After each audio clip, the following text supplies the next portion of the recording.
Alberta Premier Rachel Notley playing hardball once again, this time sitting out of the Western Premiers Conference. Tyler Orton with business in Vancouver is joining us now. And Tyler, this does not bode well for the pipeline project. No, and she actually made a point of taking a parting shot at BC when she announced that she was going to be sitting out of this upcoming conference. She tweeted out that one of the players at the conference is, quote unquote, hard at work trying to choke the economic lifeblood of the province and the country. So very vivid words coming out of the Alberta Premier.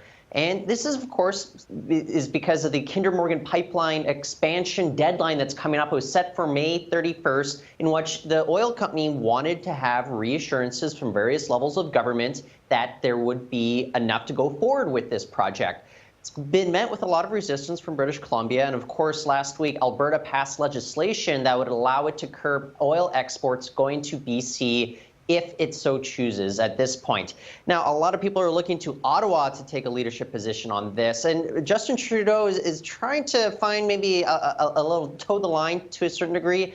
I think it might come down to that May 31st deadline to see whether or not we're going to get any real traction on this. All right, we certainly are getting closer. And speaking of deadlines, a WestJet strike is looming right now with the pilots. Where do things stand?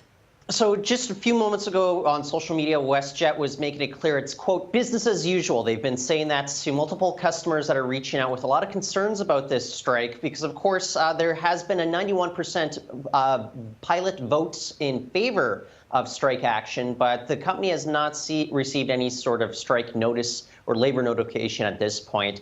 There are other airlines creating anxiety right now because, of course, last week we found out Air Canada's they're going to add a specific designation to Taipei, Taiwan on its website.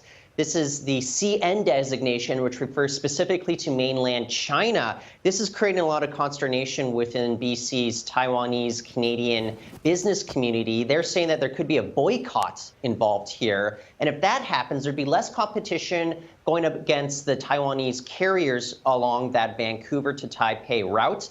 So prices could actually go up from around $800 as they are right now to about $1,100. So a lot of people looking to get a little bit more confirmation with regards to what their flight plans are going to be on two of the biggest carriers here in Canada. Definitely. All right, Tyler Orton with business in Vancouver. Thanks, Tyler. Thank you, Sonia.